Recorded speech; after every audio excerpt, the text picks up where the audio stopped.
E boas-vindas, obrigado pela presença de todos. A gente faz o OIP Experiences, é um ritual na OIP, é um dos rituais de conexão com o mercado, com os nossos clientes, com as pessoas que não nos conhecem e querem nos conhecer. Então, foi por isso, com essa intenção que nasceu esse evento.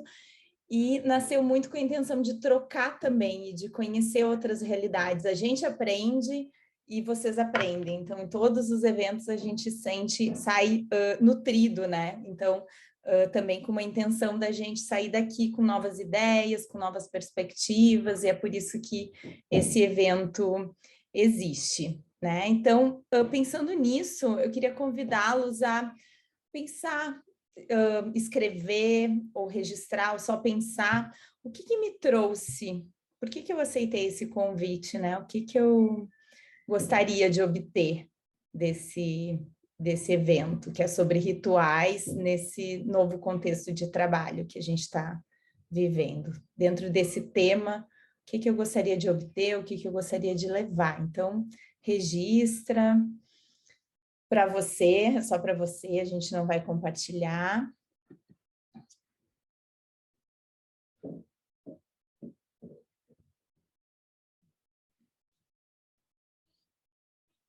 Quem está chegando, seja bem-vindo. E também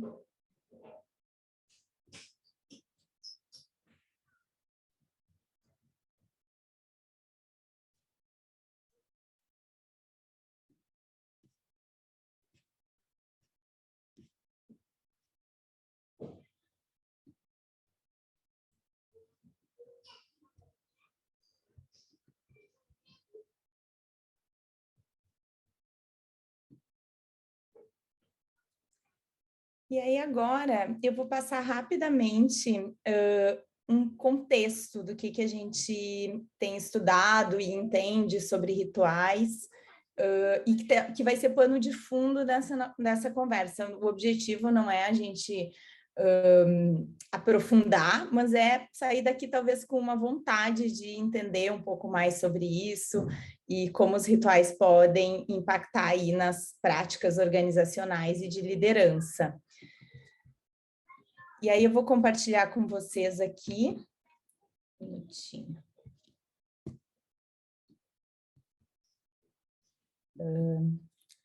Então, quando vocês pensam em rituais, já que a gente está num petit comitê aqui, se vocês pensassem num ritual importante aí, que você tem na sua vida, que você costuma fazer, escreve para mim. Vocês podem falar, podemos ouvir algumas vozes, ou também escrever no chat, se você se sentir mais à vontade. Que rituais que vêm à cabeça, assim, quando a gente fala de rituais? Tem aí algumas imagens que vocês têm feito na sua vida que remete a rituais? Café da manhã com a minha filha, a Gleiva falou que ama rituais, batismo, casamento, que são os rituais que às vezes acontecem uma ou mais vezes na vida, mas não muitas, né? Medito sempre que acordo, almoço em família. E no trabalho, alguém tem aí algum ritual que tá... Passear com o meu cão, a Ana, muito legal, cozinhar aos sábados. Muito legal isso que vocês estão trazendo, porque vocês estão trazendo rituais que acontecem uma vez, duas na vida, rituais anuais, rituais semanais. E os rituais, eles têm um impacto muito positivo na nossa vida, assim, porque eles dão esse senso de significado, de sentido, porque senão a gente vive uma rotina. Imagina se toda a nossa vida fosse rotina, só fazer, fazer, fazer, fazer, fazer.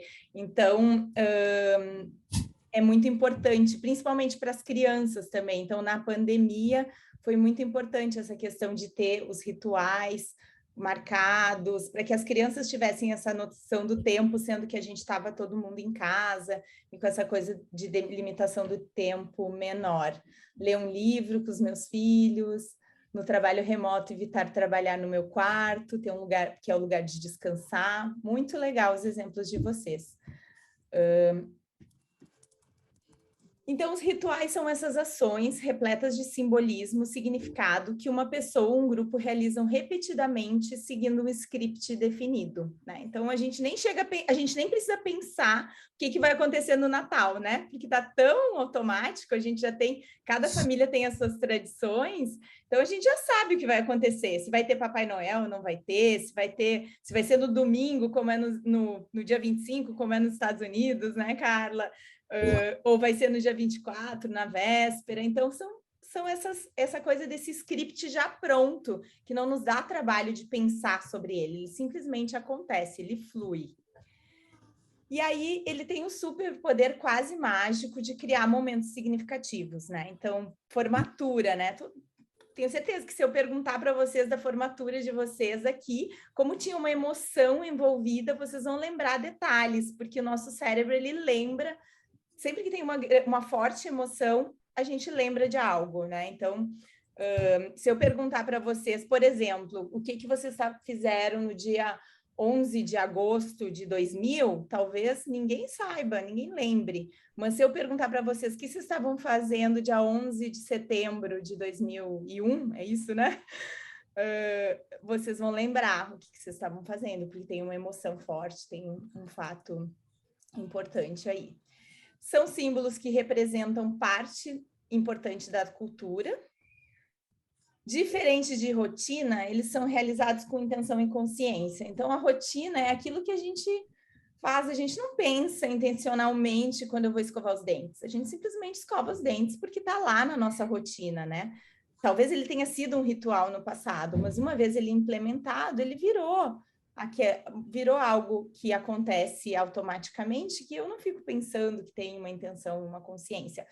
Mas a questão dos rituais é que quando eu perco essa dimensão da intenção da consciência, ele perde o significado. E daí, às vezes, ele acontece sem esse significado, e aí ele deixa de ser importante. Então, se eu pegar um exemplo, por exemplo, reuniões de equipe, ela pode nascer como um ritual, mas ela pode se esvaziar, daqui um pouco as pessoas não estão mais prestando atenção, estão olhando o celular ou fazendo uma planilha enquanto estão lá na reunião de trabalho.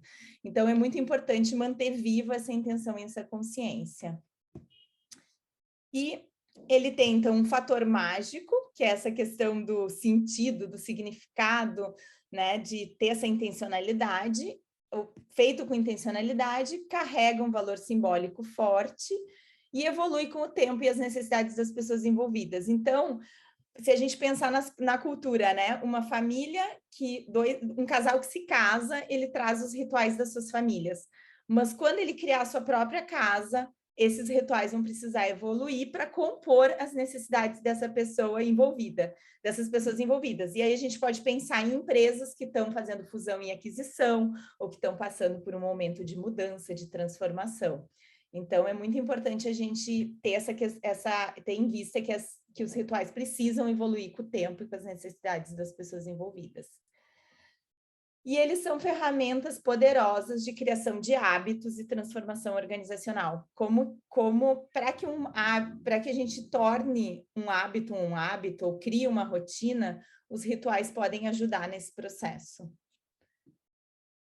E os benefícios, ele vai integrar corpo, mente e emoções, trazendo o que está no subjetivo, do subjetivo para o concreto.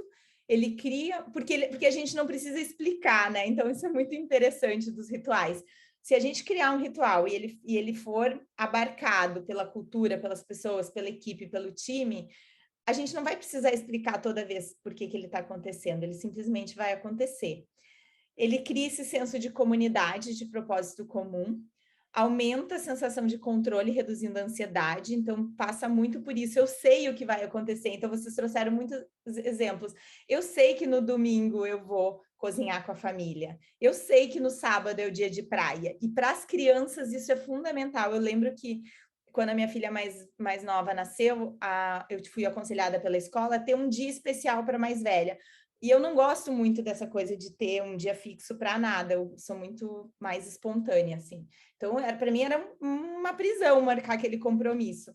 E aí ela falou que era muito importante, porque ela ia esperar por esse dia da semana em que ela ia ter essa atividade comigo, e era um momento mágico especial com a mãe. Então, essa coisa de reduzir a sensação de controle. Então, se a equipe tem um dia que o líder vai fazer algo, ela vai saber que ela pode esperar. Se ela está ansiosa por alguma coisa, ela sabe que ela vai ter aquele momento, aquela situação. E a mesma coisa se pode ser transferido para as organizações e para a cultura. Aumenta a criatividade e melhora a performance.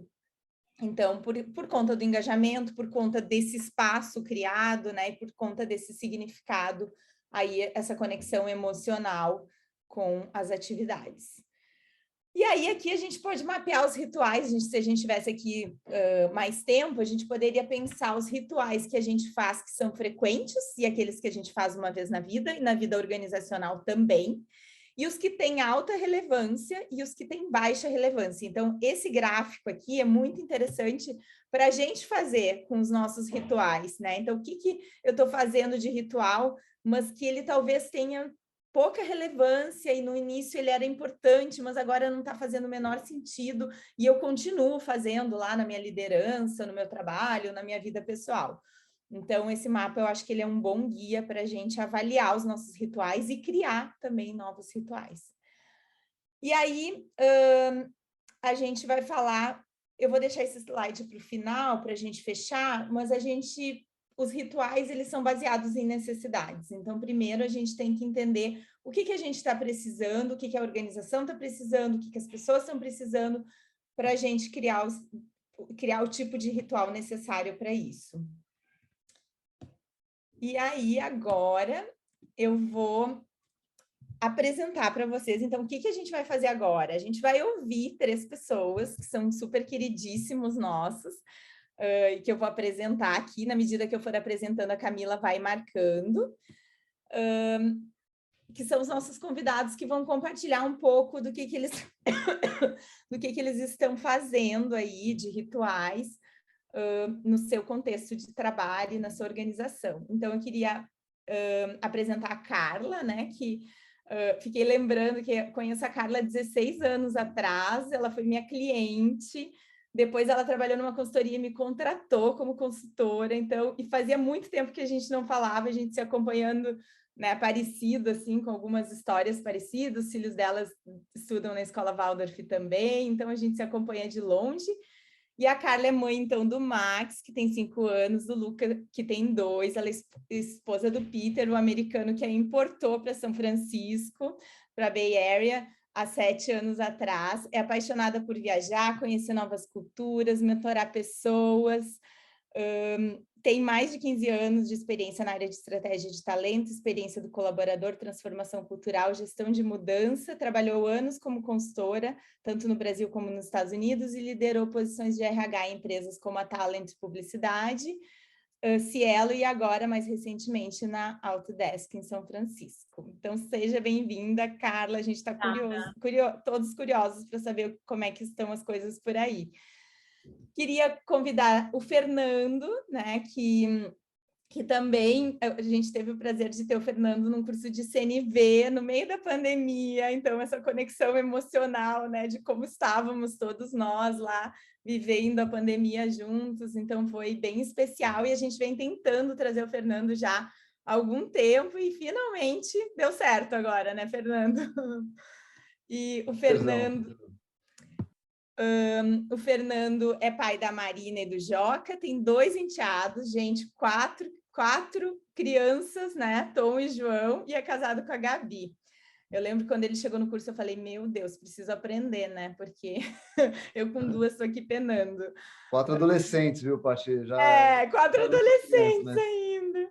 Dá mais, desculpa te dizer, porque a preocupação só aumenta. São diferentes, mas... Eu imagino, eu tinha uma amiga que tinha filhos adolescentes, eu não tinha. Eu falei uma vez para ela assim, nossa, eu não tenho cabeça para ser mãe de adolescente. Ela falou, não tem problema, você vai ter 15 anos para se preparar, esse não será o problema. Então, dá tudo certo no final. E o Fernando adora esportes e viajar, e se ele puder juntar os dois, melhor ainda. Tem mais de 25 anos de experiência na área de pessoas e cultura, em empresas como a Disney, a Unilever, e hoje ele lidera a área de pessoas e sustentabilidade da Cielo. Seja bem-vindo, Fernando, também. Obrigado. E a Ju, né? A Ju passou pelo nosso programa de 1 ano de liderança na empresa que ela está, então a gente conviveu bastante. Tive o prazer de convidá-la pessoalmente para esse evento, porque a gente tomou um café aqui em Fortaleza, faz mais ou menos 1 mês, e aí a gente queria trazer muita perspectiva de quem está lá no dia a dia, porque o RH está lá pensando, né, os rituais e as estratégias, e a Ju está lá na ponta, né, liderando a equipe dela, e eu sei que tem algumas pessoas da equipe dela aqui também. Então, a Ju, ela construiu a carreira acadêmica no meio jurídico, e com o intuito de ajudar pessoas em suas demandas mais sensíveis, ela foi trabalhando com capacitação e gestão de pessoas e encontrou seu propósito. Apaixonada pelo autoconhecimento, apoia-se nessa ferramenta para criar times de alta performance, com pessoas comprometidas com suas intenções pessoais e profissionais. Há 7 anos ela está na Thomson Reuters, teve papel importante em momentos de grande transformação cultural e de processo. Ela é mineira, casada com cearense e vê na culinária a desculpa perfeita para compartilhar afetos junto aos amigos e familiares. Então, muito bem. A Ká vai colocar vocês aqui no Spotlight e a gente vai fazer uma dinâmica, uma técnica, que é uma estrutura libertadora chamada aquário, onde a gente vai imaginar que a Ju, o Fernando e a Carla estão num bar, estão num restaurante, estão na praia, estão no parque, onde eles quiserem, batendo um papo sobre esse tema, né, que é o tema do nosso encontro.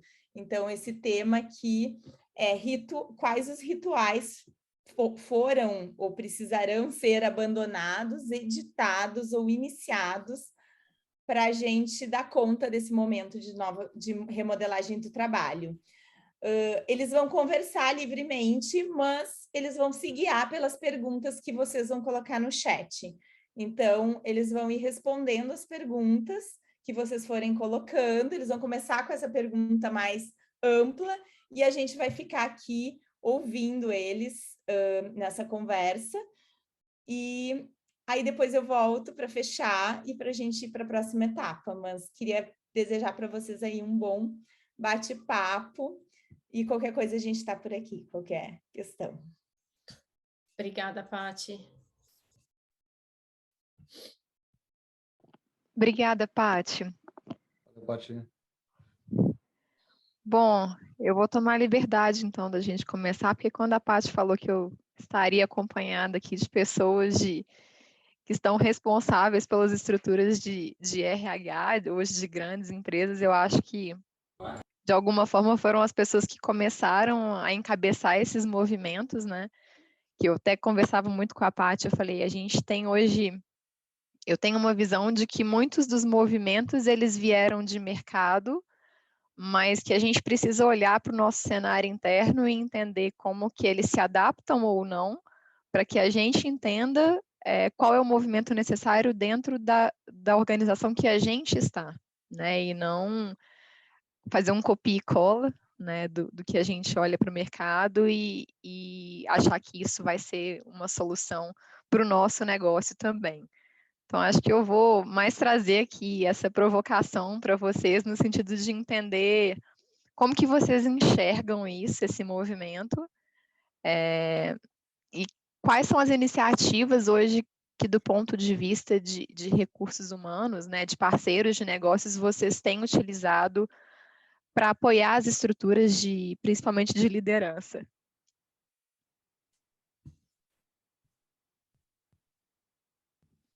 Eu vou ou você vai, Fernando? Vai lá, Carla, depois eu vou. É uma reflexão, a sua pergunta foi super ampla, né, Ju? Eu acho que você tocou num ponto muito importante, que é como a gente adapta ou como a gente recria um ritual que é específico para as suas necessidades, para a sua cultura, e não só a sua cultura corporativa, mas a sua cultura nacional. E hoje eu estou nesse desafio, eu estou na posição na Autodesk, por exemplo, faz 2 meses só. E é uma posição global. E o meu principal desafio, e provavelmente eu fui contratada especialmente por não ser americana, é traduzir os rituais existentes para diferentes culturas, para que a gente não seja tão... para que o que é bom para os Estados Unidos ser a forma do que é bom para o país inteiro, para o mundo inteiro. Então, a gente tem escritório no mundo inteiro e a reflexão é como que um ritual assim, ou assado, é experimentado na China, ou como é experimentado no Brasil. Então, eu acho que tem não só o desafio de adaptar o que é significativo para a sua cultura, para os seus valores, para o seu problema, e para aqueles que têm um desafio global, é depois fazer uma ponte para entender como que esse ritual pode ser experimentado em diferentes culturas nacionais, porque é diferente, né? E a gente está nesse momento nessa conversa. Acho que no início da pandemia a gente começou a copiar um do outro, né? Falando, ai, o que está dando certo para você? Deixa eu tentar aqui. E ninguém sabia ninguém tinha uma forma. E agora a gente está aprendendo a adaptar mais. Eu acho que é nessa jornada que a gente está. Como que você está lá, Fernando? Não, acho que tua pergunta é super excelente ponto de partida, né? A gente está falando muito de pós-pandemia, enfim, a pandemia não acabou ainda, mas dos efeitos, né, que a pandemia trouxe nos rituais e tal, mas até olhando um pouco em perspectiva, né, obviamente os rituais sempre existiram, né? Ritual é o principal substrato aí para os antropólogos, né, que estudam diferentes culturas, povos, etc. Mas na pandemia isso realmente a importância dos rituais acho que se tornou mais evidente, né? A gente, inclusive, nesse momento de retorno, a própria decisão da companhia, porque a gente não tem, nem toda companhia está com trabalho remoto ou híbrido, tem companhias que optaram por fazer 100% presencial. E até essa decisão, né, de 100% remoto, híbrido ou 100% presencial, já diz muito da cultura que se quer implantar, né? E dentro desse recorte, né, você tem mesmo os modelos híbridos ou remotos, você tem algumas atividades que são 100% presenciais. Eu estou falando isso porque a gente fala muito do híbrido.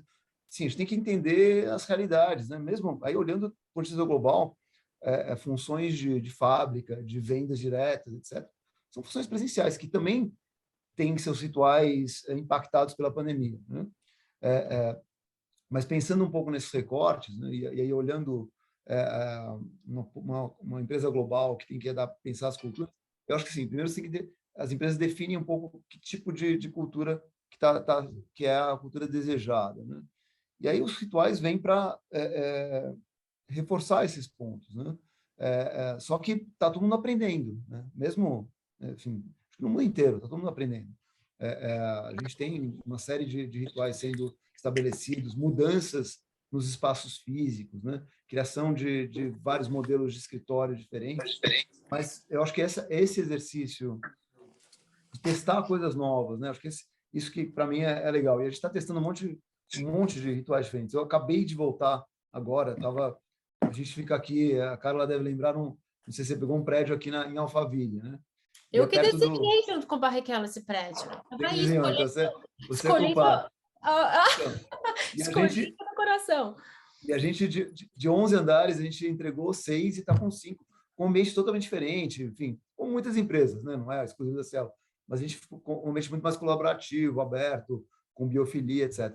Mas a gente estava num momento super intenso, né, de trabalho, numa questão aí de produtividade comercial, de ter enfim, um nível de cadeiras ocupadas, que é uma loucura, assim, um enxugar gelo maluco. A gente falou, vamos parar e vamos celebrar, que a gente atingiu uma meta importante lá.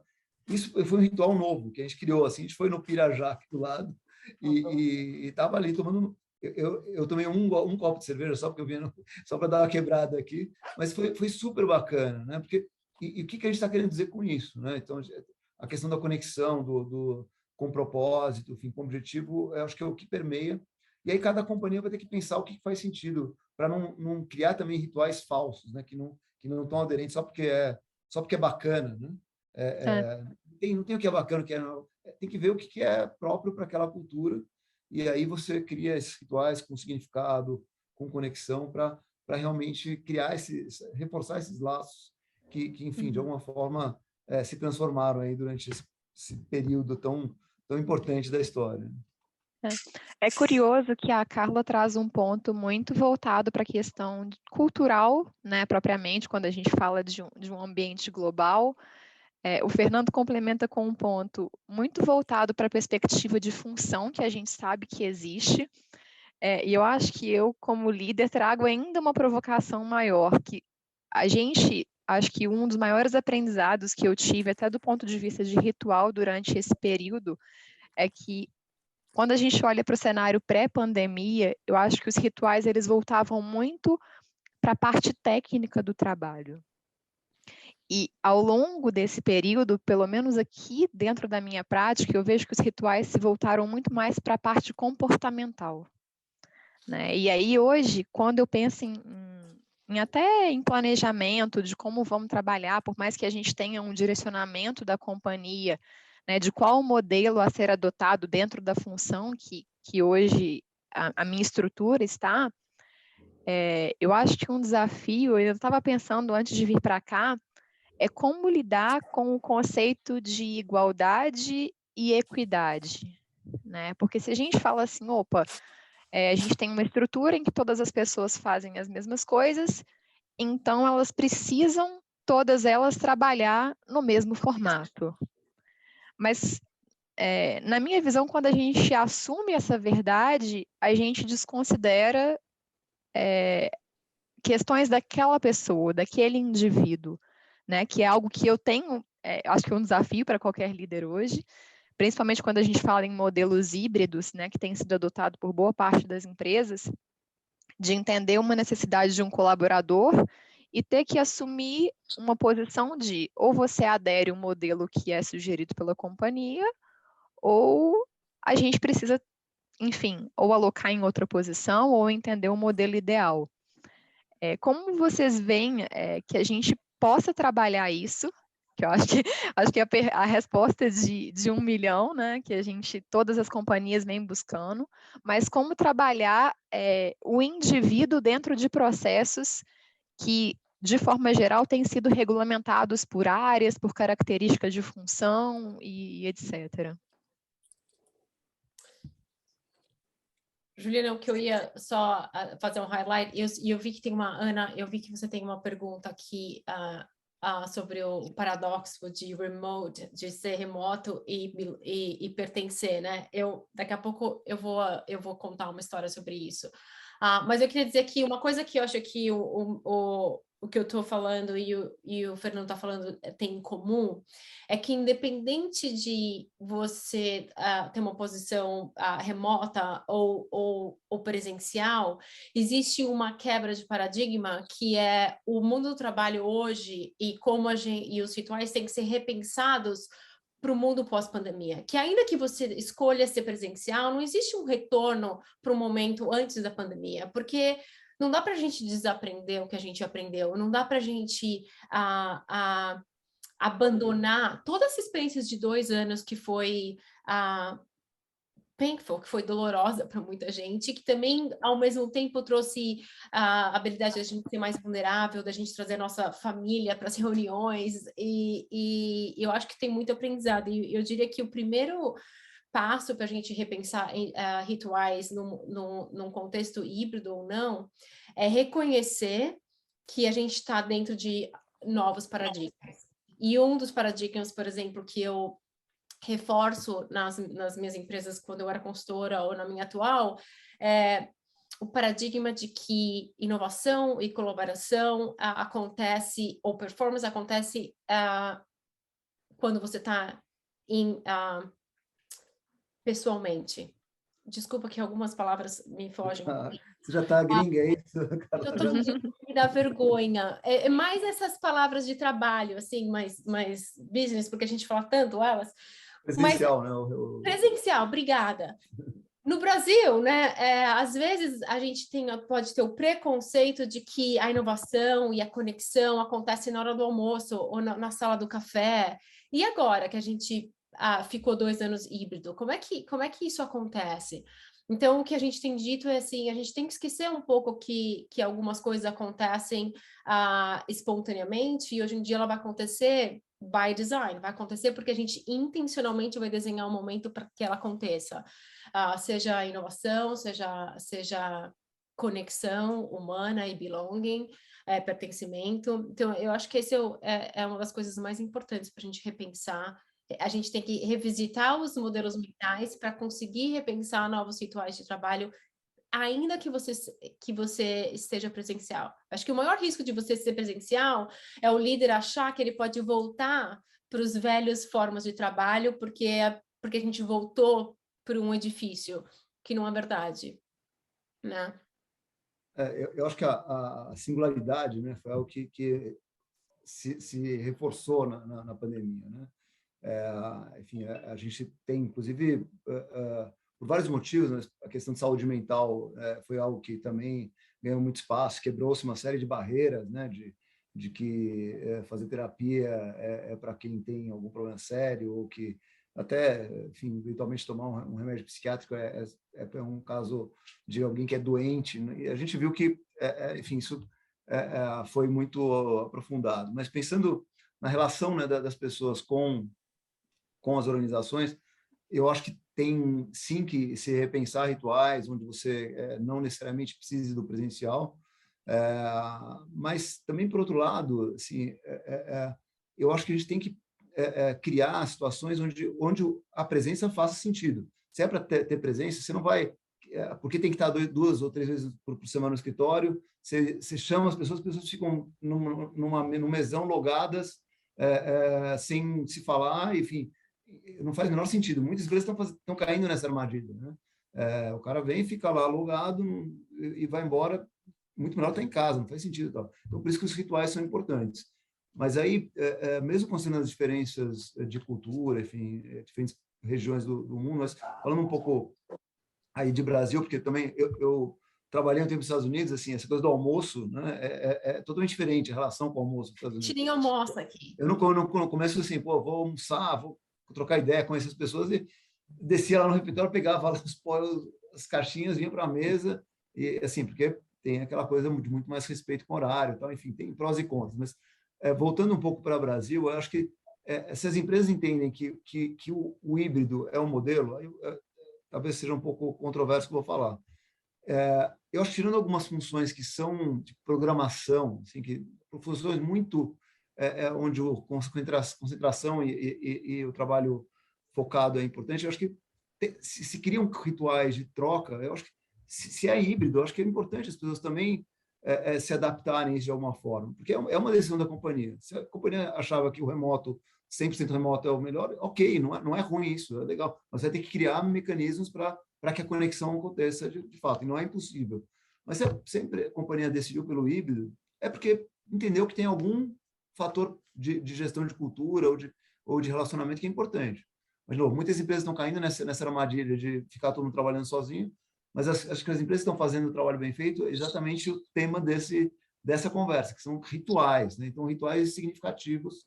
Seja uma conversa que pode acontecer de forma remota, um one-on-one, acontece, obviamente, mas você ter uma situação de uma conversa mais profunda presencial, ou uma reunião de time presencial, onde você cria uma reunião com significado. Não estou falando que isso é o certo, tá? Eu acho que não tem certo e errado, mas se a companhia decidiu pelo híbrido, eu acho que sim, mesmo as pessoas que falam, pô, não quero nenhuma vez, mas talvez, pô, entende por que tem essa decisão da companhia e eventualmente, pô, pega o melhor dos mundos, que você vai conseguir ficar com a tua família parte da semana, você não tem que ir todo dia ali para ficar trabalhando, mas queria que você vá para o escritório e, enfim, e faça trocas significativas.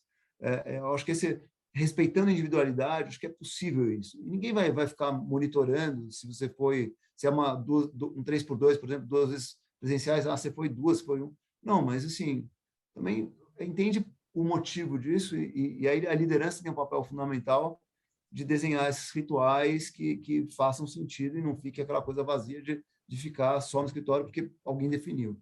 Mas acho que tem caminhos aí para você respeitar a individualidade e tanto das pessoas como das organizações que definiram um modelo de trabalho a partir desse novo momento aí do contexto corporativo. Eu queria usar o seu gancho de trazer a cultura, o modelo híbrido para falar sobre a pergunta da Ana, sobre o paradoxo entre ser híbrido e talvez fazer isso pesando um equilíbrio de vida-trabalho, prezando a opção do colaborador de talvez mudar de casa, que é um fenômeno que no Bay Area que aconteceu muito, e a maior parte das empresas aqui estão indo híbrido. Então, aqui o que aconteceu, não sei se São Paulo foi assim também, mas com os preços dos aluguéis em São Francisco, os funcionários mudaram, foram para a família, para a casa da família, foram para outros estados, foram para lugares onde o custo de vida era mais razoável. E agora, no momento onde a gente está refletindo um retorno, a gente tem que literalmente entender onde é que as pessoas estão morando, porque até por lei a gente não tem isso nem cadastrado no sistema. Se eu quiser ter o endereço do meu time, eu tenho que perguntar para eles pessoalmente, assim, me dá o seu endereço para te mandar um presente no seu aniversário. E eu acho que o interessante, só de curiosidade, o que a minha empresa está fazendo, a gente nunca foi remoto, nós éramos uma empresa, uma cultura desenhada para ser presencial, com uma cultura relacional super forte. E depois da pandemia, a gente decidiu ser remoto primeiro, o que significa que a gente tem que desenhar para remoto, não, híbrido. Significa que a gente tem que se preparar para remoto e implementar híbrido. E a gente está deixando a escolha. A gente não está fazendo nada, a gente está deixando a escolha para os líderes fazerem, o que é melhor para eles. E nesse processo, a gente está desenhando rituais de decisão e de conversa e de check-in, para que eles consigam estabelecer os padrões que são melhor para o business, para o cliente e para os indivíduos daquele time.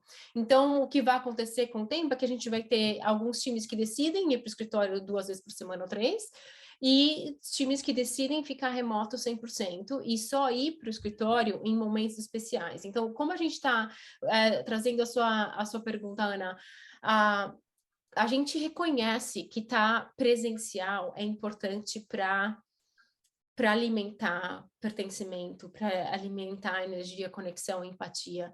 Então, a gente está desenhando e promovendo eventos presenciais, não com foco em performance ou inovação, com foco em conexão. Então, são eventos que são mais sociais, né? Ou tem, às vezes, está promovendo um valor específico, mas ninguém está lá indo trabalhar necessariamente. A gente está indo lá para conversar, para se conhecer, para se apresentar, para dividir uma comida. Então, e a gente escolheu fazer isso porque com a crença de que a gente pode inovar e performar híbrido, e quando a gente se encontra, a gente precisa estar se olhando numa sala, em reunião, o dia inteiro, e no fim e acontece comigo, às vezes eu vou para o escritório e eu saio do escritório sem ver ninguém, porque eu fico o dia inteiro em reunião. E pequenos exemplos, assim, rituais podem ser simples. Eu acabei de criar um com o meu time, porque eu tenho uma pessoa na Austrália e uma pessoa em Londres. A pessoa de Austrália acabou de fazer uma viagem de férias, foi para um lugar incrível, acampou sozinha, foi super legal. E eu escutei 10 minutos da viagem dela, mas ninguém mais do time escutou, porque agora que a gente não sai para almoçar, e ela ainda mais mora na Austrália, a gente não tem tempo de dividir. Então eu criei na nossa reunião semanal 10 minutos, que chama Travel With Me. Todo mundo que sai de férias volta e conta por que escolheu aquele lugar, mostra algumas fotos,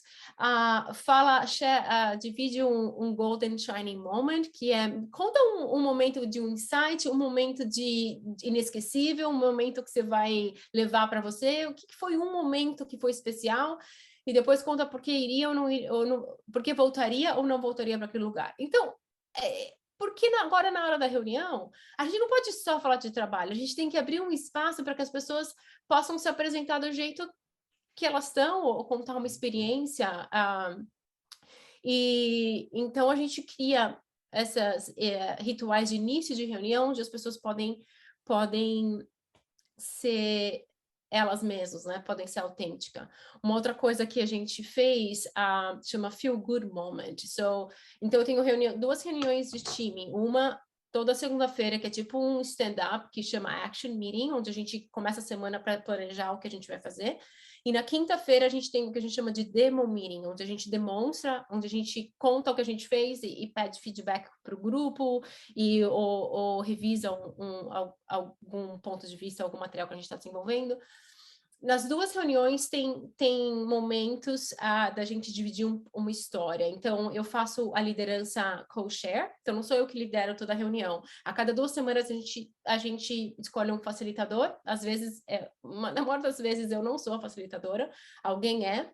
E o facilitador da semana escolhe um feel good moment, que ele pode escolher, ou ele ou ela pode escolher. Deixa eu dividir uma música que está me fazendo feliz essa semana, e todo mundo divide uma música, aí a gente põe links de YouTube, de vídeo. Pode ser, deixa eu te contar um momento, uma comida que eu comi. Pode ser qualquer... É simbólico, né? Pode ser dividir qualquer coisa que seja pessoal e que traz uma sensação de bem-estar. E é uma forma da gente... Sabe, no Brasil, que tem uma coisa que eu sinto muita falta, que é aquele bate-papo pré-reunião, onde a gente fala de futebol, onde a gente fala o que fez no final de semana. É uma forma de intencionalmente criar aquele bate-papo antes de você se imergir em reunião de trabalho.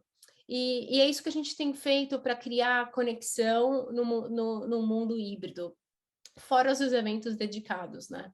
Mas é trazer um pouco de nós nas reuniões de trabalho, nas reuniões de meta e etc.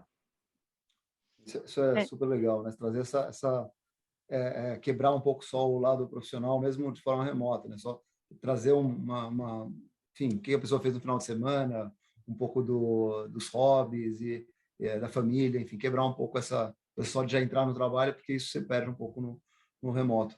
Mas eu queria pegar esse conceito, né, que a Ana Lúcia trouxe do Remote First. Na verdade, muitas companhias dizem que usam isso, mas pouquíssimas praticam, né? Porque o que eu vejo na prática acontecer? As pessoas que estão presenciais começam a conversar e esquecem os que estão remotos, né? Porque o conceito de remote first é como se todo mundo estivesse remoto, né? Naquele momento que tem uma pessoa remota, todos estão remotos. Na prática, são poucas empresas que conseguem, porque começa aquela conversa em paralelo, assim, no presencial. Eu já vi até, não, põe no mudo um pouquinho, porque e assim, isso é totalmente contrário. Então, assim, eu acho que tem poucas empresas que estão realmente conseguindo praticar isso, porque é super importante. Tem pessoas que estão sendo contratadas fora da base, ou pessoas que foram morar em outros locais que que vão conseguir estar menos presenciais, mas é um desafio enorme isso, porque nossa tendência é falar com quem está do lado, né? Mas, assim, acho que esse é um ponto super importante. E outra questão de rituais é mais a prática também, para ter essa inclusão e manter essas relações, como você falou, é a questão de comunicação síncrona e assíncrona, né? Assim, multinacionais, isso é muito importante, né? E às vezes esquecem que tem os diferentes momentos, né? E aí, mesmo em empresa nacional, você tem pessoas que estão em diferentes momentos. Então, os momentos síncronos têm que ser muito definidos e pouco frequentes, né?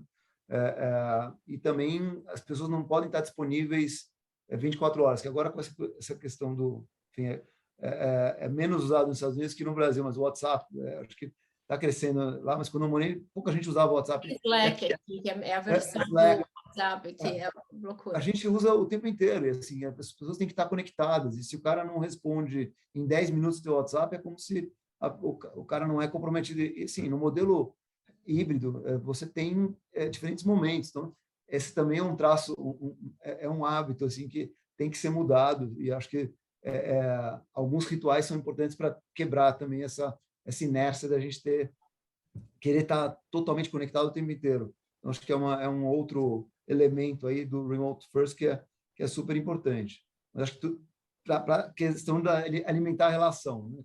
Acima de tudo, como que nesse momento se garante as conexões de forma profunda, e acho que os caminhos são esses, mas Eu queria só colocar que essa questão do remote first tem muito discurso e a prática não é tão bacana assim, infelizmente. Mas acho que é o aprendizado, né? Tá todo mundo aprendendo.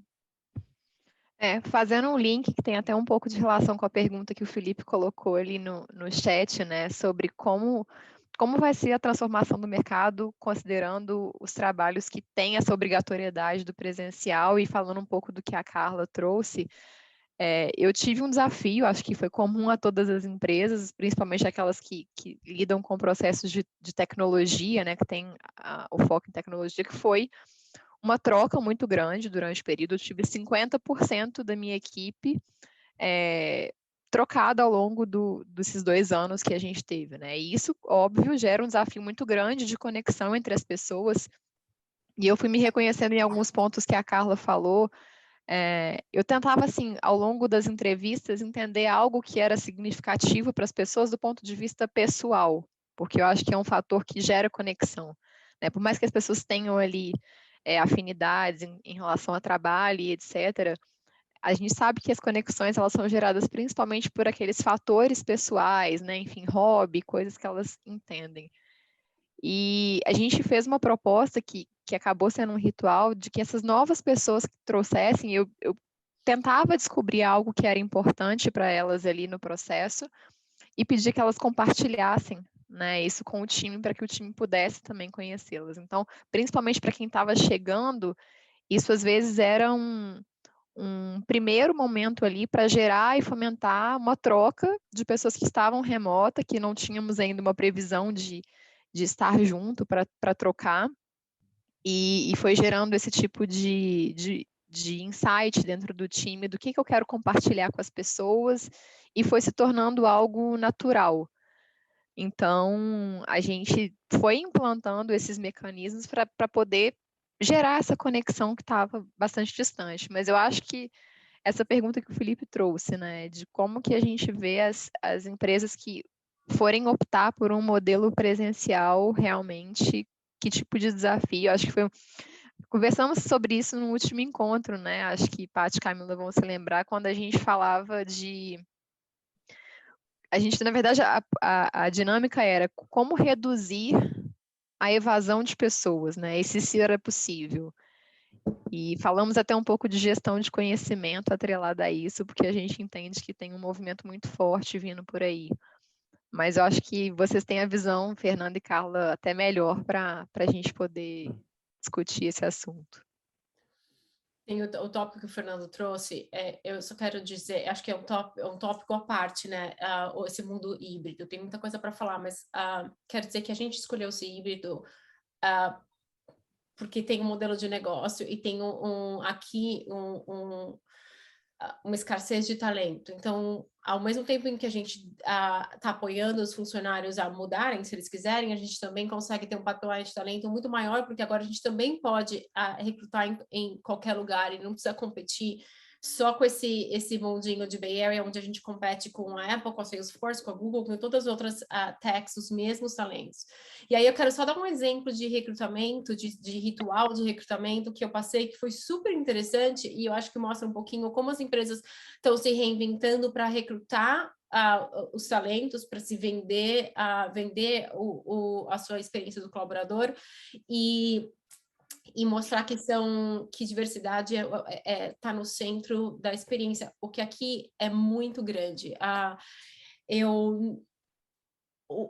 barra aqui para ser inclusivo e trazer diversidade é muito alta. Então, o Facebook tem um ritual que eu achei super interessante. Enquanto você está no processo de recrutamento lá, em algum momento, quando você avança, o recrutador vai te apresentar um leque de opções de umas 10 pessoas. Então, eles vão dizer, olha, se você se reconhece como mãe de filhos pequenos e você quer entender qual a experiência de mães nos Estados Unidos, tem essa pessoa aqui.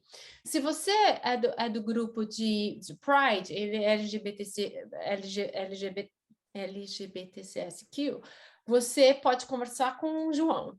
Se você é young professionals e você está entrando no mercado de trabalho, conversa com fulano. Então, eles te dão 10 pessoas, todas que têm uma experiência única, e você pode conectar com aquela pessoa e ter uma conversa de meia hora, 45 minutos, perguntando qual é a sua experiência como mãe. Para mim, foi importante que eu tinha acabado de ter filhos, eu queria entender qual que é, isso foi antes da pandemia, qual que é a experiência como mãe, qual a flexibilidade de trabalho que você tem, qual é o suporte que você tem na empresa, também como latina, eu queria entender como é que era a experiência de latinos naquela empresa. E hoje eles mantêm, já era um ritual híbrido, e hoje eles mantêm isso, e eu acho, por exemplo, um ritual de recrutamento que funciona não só para você apresentar o seu branding, mas para o funcionário escolher melhor a sua empresa. Então, esse é um exemplo de híbrido e que também está no serviço de você ser mais competitivo quando você recruta por talentos, por exemplo. Queria também, seguindo nisso, e pegar a pergunta do Felipe, foi se sofrerão para contratar pessoal, né? As empresas que optarem por 100% presencial, né? E se modelo híbrido é uma tendência, uma realidade. Primeiro, eu acho que sim, sofrerão, né? Principalmente em algumas áreas, né, que são muito faladas da área de tecnologia. Se não for híbrido assim já é aquela coisa, puta, tem certeza, e tem que ir mesmo, né? A gente já ouve isso, a gente tem áreas de tecnologia que a gente contrata, né, programadores, etc., que já tem muito esse modelo remoto na veia, né? Eles trabalham muito bem nesse formato. Mas mesmo em outras áreas, assim, acho que eu vejo pessoas que já estruturaram a vida para ter um modelo que não estão todos os dias no escritório. Então, acho que assim, as empresas que falam, não, meu modelo é 100% presencial, e a gente tem algumas, certamente a pessoa nem vai para a segunda conversa, não segue no processo. Eu acho que então já é uma realidade, né?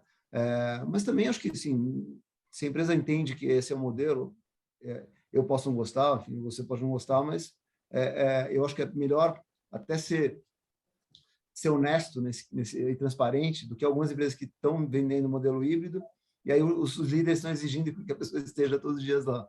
Ou, e aí falando um pouco desse ponto que a Ana Lúcia colocou aqui de combater o viés da proximidade, né, que é valorizar quem está para o presencial, porque isso também é um efeito colateral que a gente tem que estar atento aqui no modelo híbrido, né? Porque as pessoas acabam ficando mais próximas fisicamente, vão almoçar com o chefe, ficam mais naquele cafezinho, e numa tomada de decisão de uma promoção, uma movimentação, não necessariamente aquela pessoa é a mais apta para o trabalho, mas para essa posição, mas eventualmente é o que vem primeiro na mente. Então, assim, a gente tem que tomar cuidado com isso, né? Que o cara, ou o cara é mais comprometido porque ele vem aqui todo dia, né? Eu tenho um modelo híbrido, mas eu valorizo quem vem todo dia. Então, assim, é uma dissonância de discurso e prática. E tem acontecido isso. A gente, inclusive, assim, acho que todas as empresas, mesmo as que implantam um modelo híbrido, você tem diferentes líderes, né? Os líderes não são iguais. E aí você tem estilos de liderança que ainda, por mais que ponham um chapéu de uma gestão mais moderna, estão ainda no comando e controle e querem o cara ali, querem ver o cara trabalhando, né? Enfim, a pessoa, enfim, homem, mulher, não importa, né? Então, assim, são armadilhas e a gente tem que tomar cuidado com essa questão do discurso da prática. Mas, só fechando minha resposta, é uma realidade, né? E acho que cada vez mais vai estar presente. E tem acontecido em empresas 100% remoto também, que aí criam outros rituais aí próprios, mas que tem um desafio também para a gestão de cultura no modelo 100% remoto. Gente, por mim eu ficava aqui mais 2 horas ouvindo vocês. Foi tão bom! Muito mais coisa para contar. Eu tinha... a gente faz o segundo no próximo semestre. Não, gente, eu fiquei aqui muitos insights. Eu não tenho a pretensão de resumir, mas ficou muito, para mim, vocês trouxeram uma questão que eu acho muito importante, que é se eu estou híbrido, como é ser híbrido? Porque híbrido numa empresa pode ser de um jeito e híbrido na outra empresa pode ser completamente diferente. E o ponto que eu acho que a Carla trouxe é até que ponto o líder vai ter autonomia e liberdade para criar seus próprios rituais. Então, eu acho que isso é uma pergunta também, assim, como é que fica isso, até que ponto o RH ou a organização tem rituais mandatórios ou práticas mandatórias, ou não, eu vou dar mais liberdade e vai ficar mais na mão do líder construir isso. E aí tem uma coisa de rituais, que é quando os rituais são construídos pelas pessoas que participam desse contexto, ele é muito mais poderoso. Então, se a gente está falando de cultura, eu tenho que colocar as pessoas para construir rituais que vão sustentar essa cultura, né? Então, eu tenho que mobilizar a organização inteira. Se eu estou falando de liderança, eu tenho que mobilizar esse time para pensar quais as necessidades desse time, quais os rituais, né? E aí, vieram algumas perguntinhas e eu trouxe um ponto que é quais são as necessidades que eu queria deixar para vocês essa pergunta, para o grupo todo e para vocês três também. Quais são as necessidades que tem a ver com esses novos modelos de trabalho? Então, eu ouvi de vocês muito forte das perguntas no chat, necessidades relacionais, né? Então, como é que eu cuido desse relacional quando eu tô, para eu não ir para esse modelo presencial de não equidade. Então, quem vem para o presencial ou quem está presente é beneficiado no relacional, né? E a questão da equidade com relação a esse remote first ou não, ou só um pouco, né? Então, que o Fernando trouxe. Então, acho que a questão da equidade e talvez tenham muitas outras necessidades, que foi o que eu compartilhei na apresentação antes, que é qual é a necessidade, né? É criatividade, é inovação, é gerir conflito, né? A gente está falando mais de duas aqui que emergiram, que é essa coisa da equidade e do relacional, mas como é que é lidar com conflitos à distância, né? Como é que é transição e mudança quando eu estou no híbrido? Então, eu acho que tem várias conversas que a gente poderia seguir fazendo, olhando para essas diferentes necessidades. Talvez porque a gente está com porque o início relacional é o que está emergindo mais forte, mas talvez mais para frente a gente precise pensar como inovar, então, quando eu estou no híbrido, se não é quando as pessoas estão reunidas, né? Então eu acho que muitos insights, muitos questionamentos e muita curiosidade ainda para saber de tudo isso. Mas agora, como é o nosso jeito, assim, na OIPE, a gente quer dar um espaço para que as pessoas também que estão no grupo aqui, que estão, esses 17 participantes que estão variando aqui, né, possam conversar também sobre o seu contexto. Então, eu vou colocar agora no chat as perguntas que vão guiar essa conversa, né? Então, ouvir quais são os rituais que vocês estão praticando na sua organização e na sua liderança. Vocês também podem conversar sobre as necessidades que estão emergindo nesse novo contexto de trabalho. E a última pergunta vai ser, a partir desse bate-papo com a Carla, com o Fernando, com a Juliana e com o que vocês ouvirem aí nos trios, o que eu gostaria de fazer, que ritual eu gostaria de adotar a partir disso? E daí, para isso, a gente vai colocar no chat um Mentimeter para, no grupo, vocês escolherem 2 rituais para colocar, para registrar, e depois a gente vai compartilhar esse material com vocês no pós-evento, tá bom? Então, a conversa é sobre essas perguntas que eu coloquei no chat, e a Camila acabou de colocar aí, opa, cá, acho que ótimo. A Camila colocou o Mentimeter para vocês anotarem aí 2 ideias de rituais, porque daí depois a gente vai compartilhar e podem ser ideias para todo o grupo, a gente compartilhar e gerar essa aprendizagem aí coletiva, tá bom? Então, boas conversas, tudo certo, Guria, quanto tempo, então? Só para confirmar? Tempo, peraí, deixa eu olhar o tempo. Eu acho que dá para eles ficarem 15 minutinhos, vai ficar um pouco apertado. Coloca 12 minutos, alguma coisa assim. Uhum. Entre 10 e 12 minutos. Então, até já. Para a gente fechar no tempo. Maravilha. Obrigada, Ká.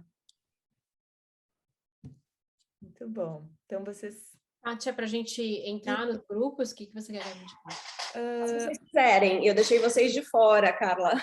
Eu acabei deixando vocês de fora. Se vocês Isso. quiserem, eu consigo incluí-los lá. A gente faz um bate-papo a gente aqui, então. Estava Só super fazer uma curiosa para perguntar para a checagem. Juliana e para o Fernando o que as empresas deles estão fazendo em relação a híbrido ou presencial. Vocês estão indo mais para híbrido ou mais para presencial?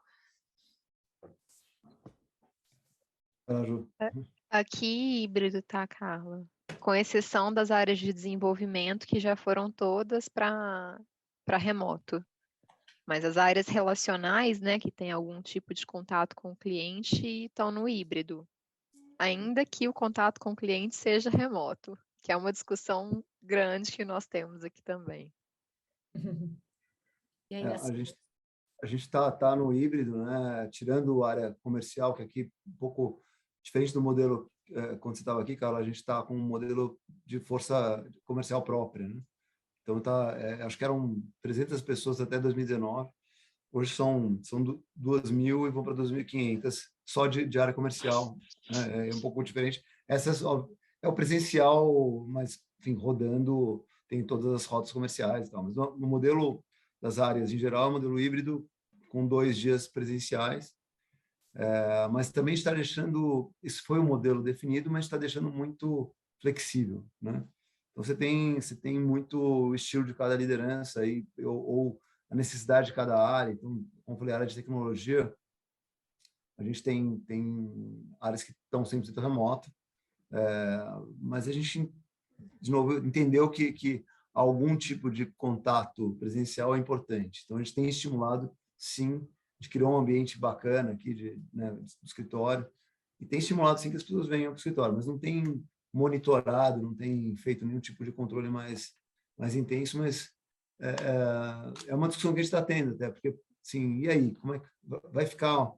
Cada um faz de um jeito? Tudo bem que tem esses parâmetros, mas no final ficou um pouco isso. Eu acho que tem um lado bom de flexibilidade, mas, por outro, qual que é o mínimo que a companhia, que a entende necessário para garantir conexão e uma linha de cultura mínima. Então, a gente está fazendo essa discussão, né? Se a gente vai ter algo mínimo ou não. Enfim, tem discussões intensas nesse sentido. E é a mesma coisa aqui. Aqui, quando a gente fala que a gente não está obrigando, a gente não está obrigando o indivíduo a vir 2 vezes por semana sem motivo.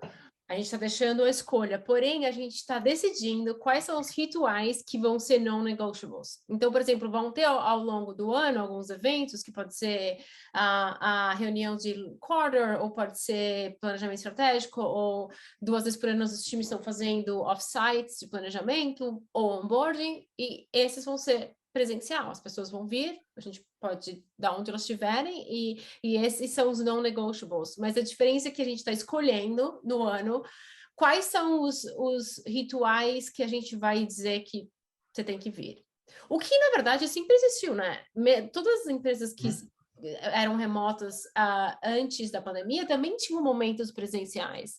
E é isso que a gente está decidindo, por exemplo, agora a gente está decidindo onboarding. A gente vai fazer presencial, vai ser híbrido, vai continuar remoto, como está sendo hoje.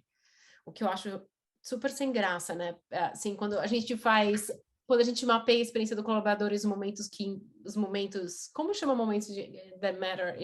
Que importam.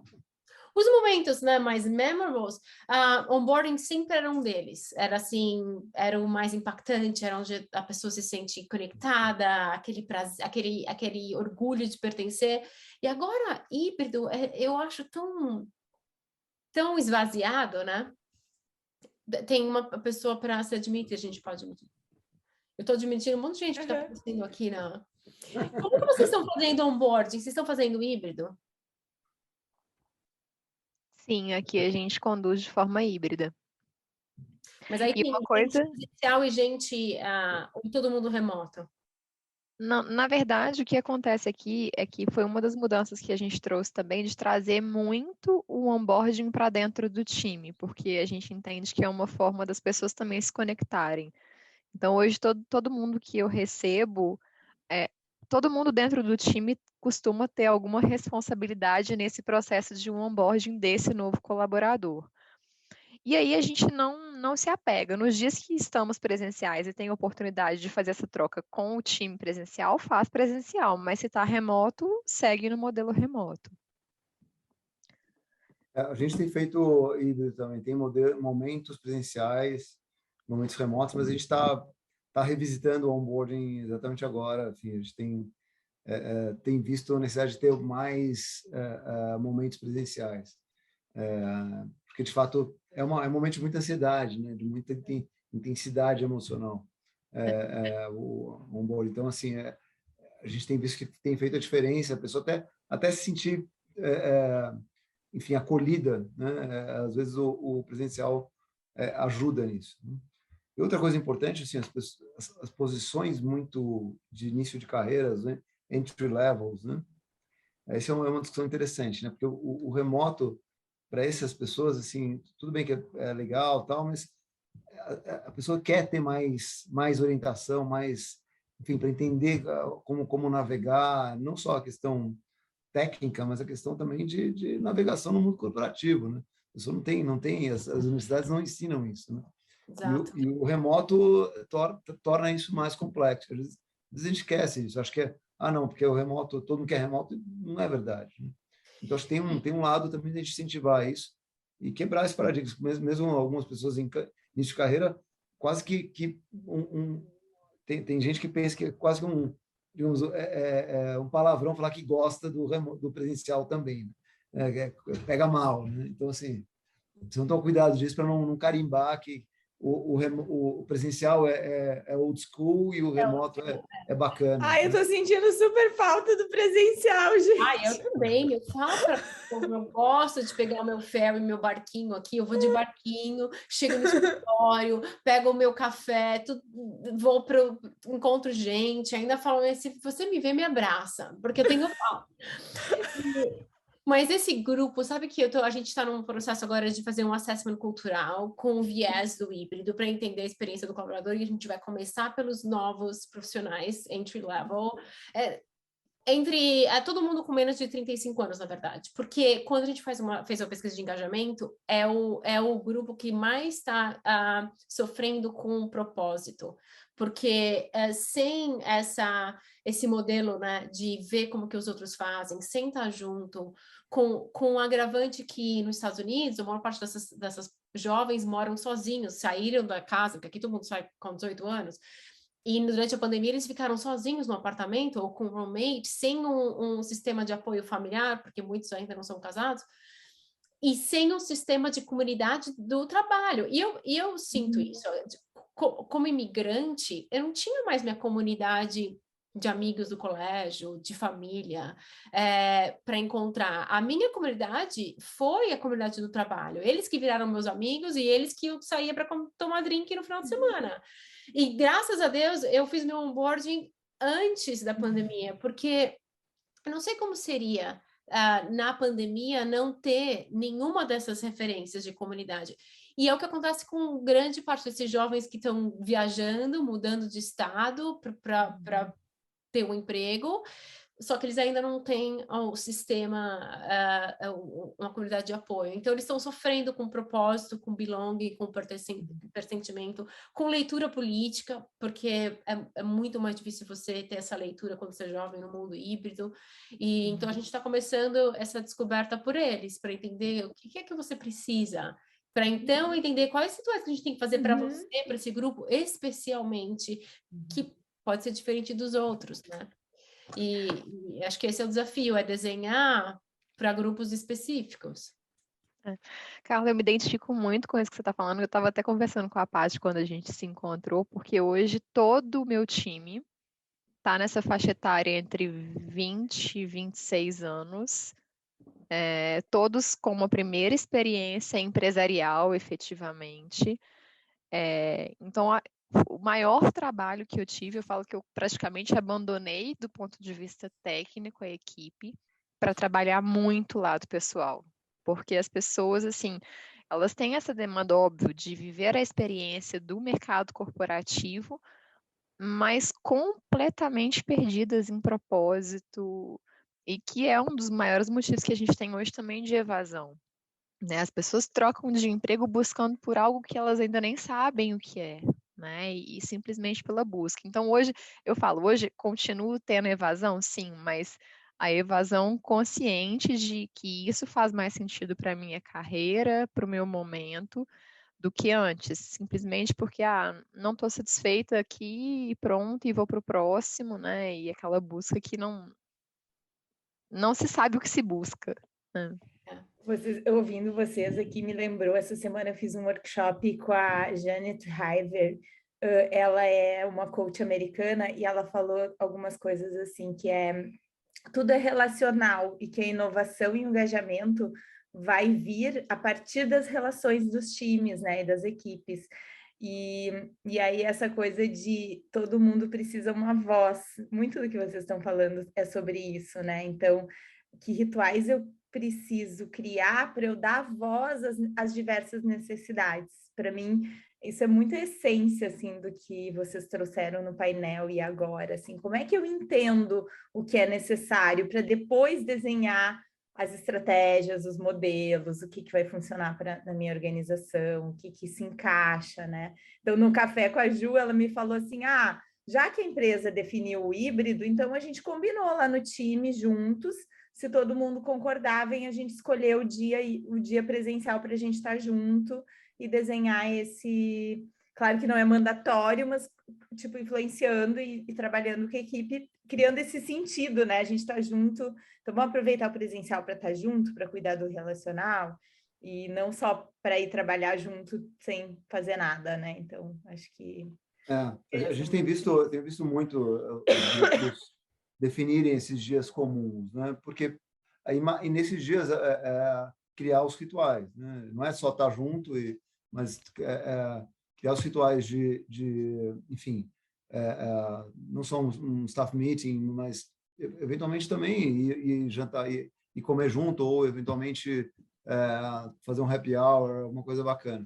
E a gente tem feito uma vez por mês, reúne toda a equipe de pessoas numa reunião que a cada reunião a gente faz um time que organiza. E é muito legal, assim, muita troca. E tem obviamente umas pautas mais fixas, né, de novos colaboradores, enfim, algumas atualizações de reconhecimentos, etc. Mas tem sido muito bacana. Cada reunião é diferente e tem uma marca de uma equipe, entendeu? Então, assim, você não tem aquela coisa que vira rotina que vocês falam, né? Puta, mais uma reunião lá, vai ser tudo igual. Não, cada um vai ser totalmente diferente. É um ritual sem rotina, né? Exatamente, é deles, né? E deixa de ser só um ritual da liderança, da autoridade. Não, puta, quem monta é o time direto, tem sido muito bacana. Isso que é legal, né? Para ser rotativo, para que quem está desenhando a experiência mude o time ou a pessoa, porque é legal para todo mundo, na verdade, porque é mais único, você não tem a mesmice de sempre. É uma baita experiência para eles também, de poder organizar. Eles ficam nervosos, ansiosos, mas é uma ansiedade gostosa, assim, não é algo que fica pesado. Tem sido bacana. Voltamos, né? Muito bom. A Renata pediu aí para a Isabela e para a Gleiva colocarem aqui. Não deu tempo. Vocês